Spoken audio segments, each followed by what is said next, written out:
now the Democratic Congressman Khanna of California. He's a member of the Armed Services Committee. So, Congressman, you're watching this from that perspective.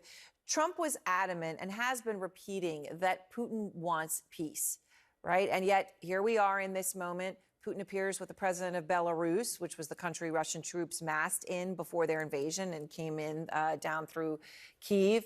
He wears his military fatigues yesterday for the first time since a few months into the war. Putin appeared in them.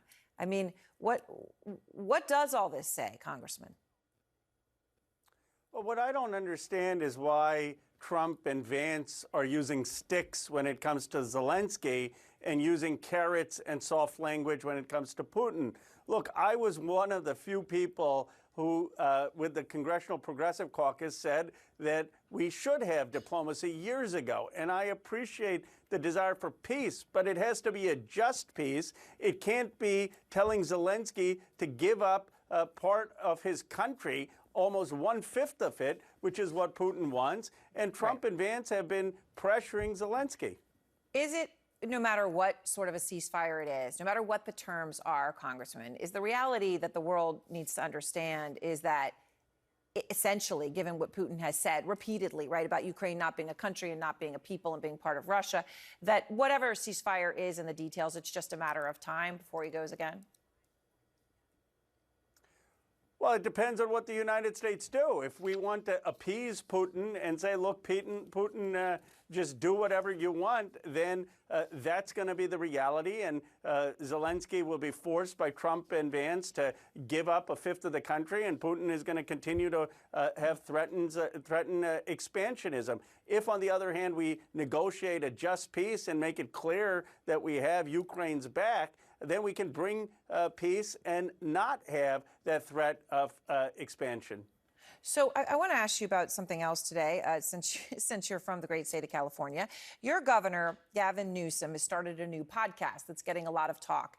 He's been putting conservatives on. That's been the point that he said, to talk to others. So his second guest is Steve Bannon, who praised you as an economic populist. Here he is.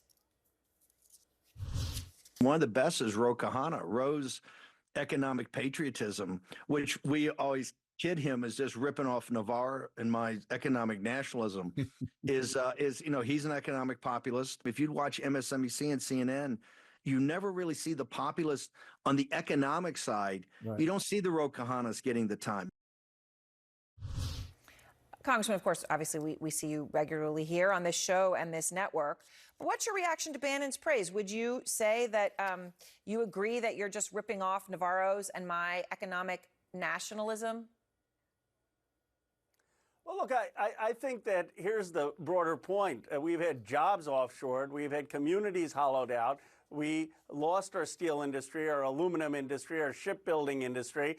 And I have been very, very critical of that corporate offshoring and said that we need to rebuild our manufacturing base. And in that sense, Steve Bannon was right that the manufacturing base was hollowed out by a governing class of 50 years that didn't know what they were doing for working class folks. Now, I have different solutions than Donald Trump and J.D. Vance. For example, we co-wrote a bipartisan CHIPS Act to bring semiconductors back to places like Ohio, and Trump and Vance are ripping up that deal and say they don't want semiconductors. So we have a different vision than Trump and Vance, and I do, and many of the economic populists in our caucus do.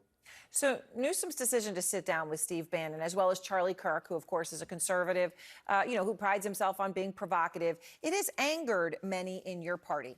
Republicans like former Congressman Adam Kinzinger also have said Newsom's decision to talk to Bannon is, quote, unforgivable and insane. And I don't want to put words in their mouth, but perhaps it's a feeling of normalizing something that shouldn't be normalized because of many of the other points of view and things that they support. Is that criticism warranted? I have no problem with Governor Newsom having dialogue with people on the other side. I think the parts that people had a problem with was when he asked Charlie Kirk for advice. I mean, he's the governor of the 5th biggest economy in the world, and I don't think we need to have Charlie Kirk giving us political advice for an agenda. But in terms of dialogue with people on the other side, that makes sense. But go with it with our values and challenge people on views instead of acquiescing to them. All right. Well, I appreciate your time, Congressman. Thank you. Thank you, Erin.